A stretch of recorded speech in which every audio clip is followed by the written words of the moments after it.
Morning everyone, কেমন আছো তোমরা সবাই? আশা করছি সবাই খুব ভালো আছো। চৈতালিস বেঙ্গলি ব্লগে তোমাদের সকলকে জানাচ্ছি স্বাগত আর অনেক অনেক ভালোবাসা।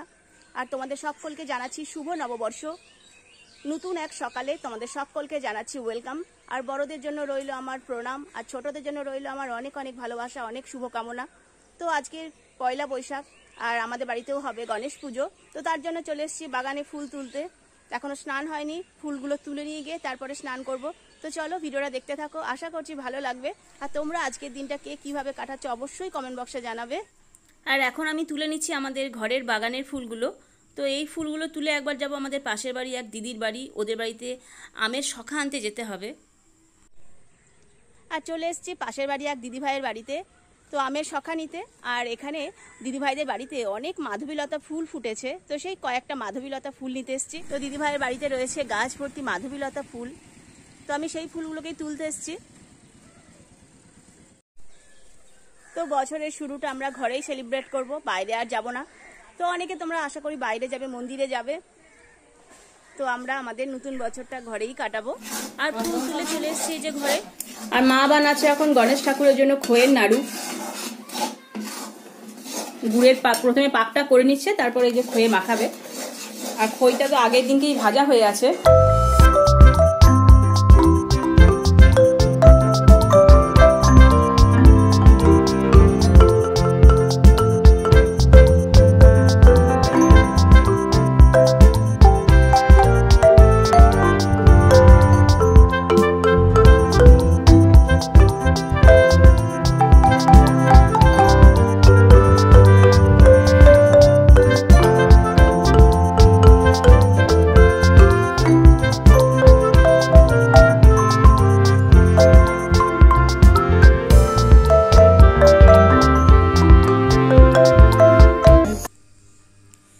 আমাদের সমস্ত নাড়ুগুলো বাঁধা হয়ে গেল।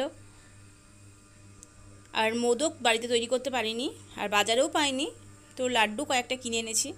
তো এই দিয়েই দিয়ে দেবে মা এবার পুজো। মা স্নান করে তারপরে পুজোয় বসবে। আর স্নান করে চলে এলাম দোকান পুজো করতে। তো আমাদের আজকে ব্রাহ্মণ আসবে না, আমরা নিজেরাই পুজো দিচ্ছি।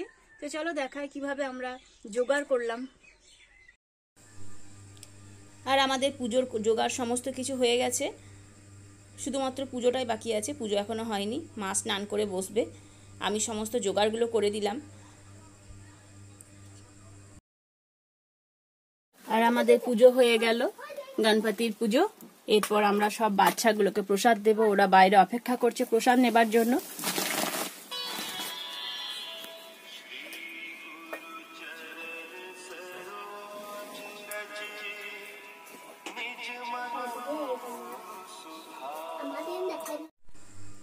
আর তোমাদের দাদা ভাই খাওয়া দাওয়া করে বেরিয়ে যাচ্ছে, ওর বোলপুরে আজকে নতুন খাতা আছে, সেগুলো সারতে যাচ্ছে।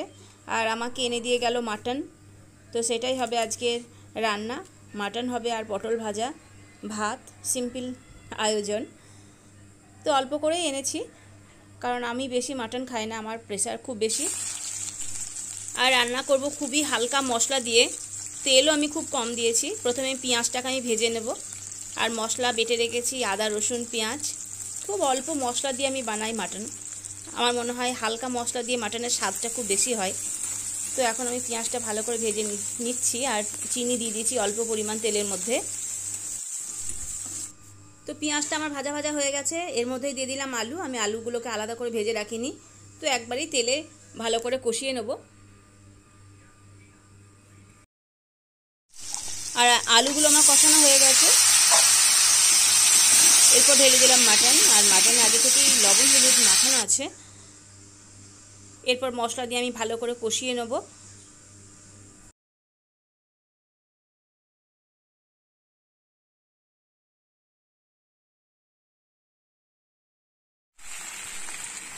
আর মশলাটা দিয়ে আমার কষানো হয়ে গেছে, দিয়ে দিলাম একটু মিট মশলা। এরপর একটু জল অ্যাড করে প্রেসার কুকারে দিয়ে দেবো সিদ্ধ হওয়ার জন্য। তো রান্না বান্না মোটামুটি কমপ্লিট, শুধু পটল ভাজলেই হয়ে যাবে রান্না। আর রান্না কমপ্লিট করে খাবার রেডি করছি। এখন আমি আর ছেলে খেতে বসবো। বছরের প্রথম দিন ভাবলাম আমরা সকলে একসাথে খেতে বসবো, কিন্তু তোমাদের দাদাভাই বাজার থেকে এখনো আসেনি। আর খাবার তো রেডি করে নিয়েছি, তো চলো বন্ধুরা খাওয়া দাওয়া করে তারপর ফিরে আসছি।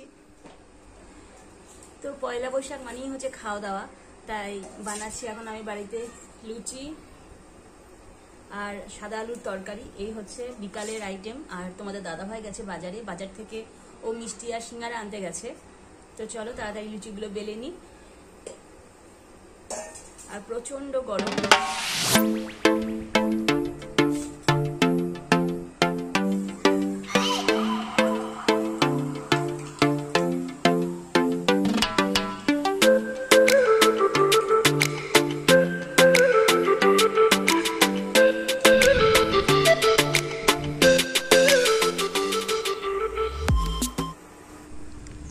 আর তোমাদের দাদাভাই বাজার থেকে বাড়ি চলে এসছে, নিয়ে এলো সকলের জন্য মিষ্টি আর নিয়ে এসছে গরম গরম সিঙ্গারা আর লুচি। আলুর তরকারি তো হয়ে গেছে, এই দিয়েই হবে সন্ধ্যার টিফিন। তো তোমাদের সকলকে জানাচ্ছি বন্ধুরা শুভ নববর্ষ। তো বন্ধুরা ভিডিওটা যেখানে এন্ড করছি, কেমন লাগলো অবশ্যই কমেন্ট বক্সে জানাবে। ভালো লাগলে একটা লাইক করো আর চ্যানেলটাকে আমার সাবস্ক্রাইব করো, আমার পাশে থেকো। যারা এখনো আমার চ্যানেলটাকে সাবস্ক্রাইব করোনি তো প্লিজ বন্ধুরা নতুন বছরে আমার পাশে থেকো, চ্যানেলটাকে সাবস্ক্রাইব করো। আর তোমরা সকলে ভালো থেকো, সুস্থ থেকো, এই শুভকামনা নিয়ে আমি চৈতালি আজ বিদায় নিচ্ছি। দেখা হবে অন্য কোনো নতুন এক ভিডিওয়ে। সকলে ভালো থেকো, টাটা।